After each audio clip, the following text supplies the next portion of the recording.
India പോലെ ഇത്രയും വൈവിധ്യപൂർണ്ണമായ ഭാഷാ സംസ്കാരമുള്ള ഭാഷയും സംസ്കാരവും ഇടകലർന്ന് നടക്കുന്ന ഒരു രാജ്യത്ത് one nation one education one nation dash dash dash ഇങ്ങനെയുള്ള സാധനങ്ങൾ കൊണ്ട് ഒരുതരം കൃത്രിമ ദേശീയത സൃഷ്ടിക്കുകയാണ്.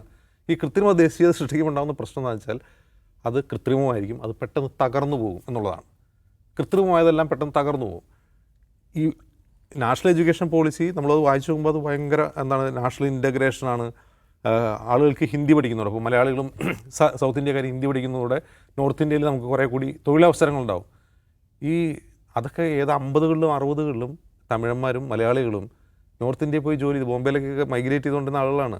അവരിവിടുന്ന് ഹിന്ദി പഠിച്ചിട്ടല്ല പോയി, അവിടെ പോയിട്ട് ഹിന്ദി പഠിക്കുക ചെയ്തത് എന്ന് കരുതി മലയാളികളും സൗത്ത് ഇന്ത്യൻസും ഉത്തരേന്ത്യയിൽ പോയിട്ട് ഏതെങ്കിലും മേഖലയിൽ എക്സൽ ചെയ്യായിരുന്നിട്ടുണ്ടോ?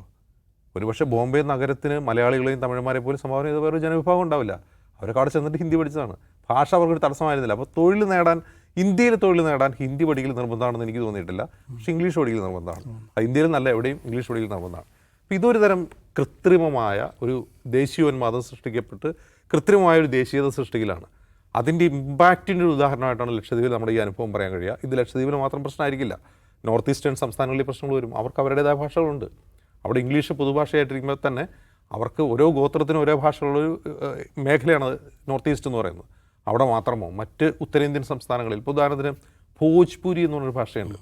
ഭോജ്പുരിയിൽ സിനിമകൾ ഇറങ്ങുന്നുണ്ട്, ഗാനങ്ങൾ ഇറങ്ങുന്നുണ്ട്, നാടോടി ഗാനങ്ങളുണ്ട്. ഈ ഭോജ്പുരി എവിടെയെങ്കിലും ആരെങ്കിലും അംഗീകരിക്കുന്നതായിട്ടുണ്ട്? അതായത് ബീഹാറിൻ്റെയും UPയുടെയും മധ്യപ്രദേശിൻ്റെയും ഒക്കെ ആ പറയുന്ന ഒരു ഇൻ്റർജങ്ഷൻ ഉണ്ടല്ലോ, ആ മേഖലയിൽ ധാരാളമായി ഉപയോഗിക്കുന്ന ഗാനങ്ങൾക്ക് വൻ വ്യൂസുമാണ്. ആ ഏരിയയിൽ വലിയ വിഭാഗം ജനങ്ങൾ പറയുന്ന ഭാഷയാണ് ഭോജ്പുരി. അതിനെ ആരെങ്കിലും ഇവിടെ അംഗീകരിക്കുന്നുണ്ടോ? ഹിന്ദിയായിട്ട് സാമ്യമുള്ള ഭാഷയാണ്. അപ്പോൾ ഇങ്ങനെയുള്ള ഒരുപാട് ഭാഷകൾ തമസ്കരിക്കപ്പെടുകയും അതുവഴി എന്താ ഉണ്ടാവുക എന്ന് ചോദിച്ചാൽ അസംതൃപ്തി പടരുകയും രാജ്യത്ത് കുഴപ്പങ്ങൾ ഉണ്ടാകുകയും ചെയ്യും. അതായിരിക്കും ചിലപ്പോൾ ഒരുപക്ഷെ ഭരണകൂടം ആഗ്രഹിക്കുന്നുണ്ടാവുക.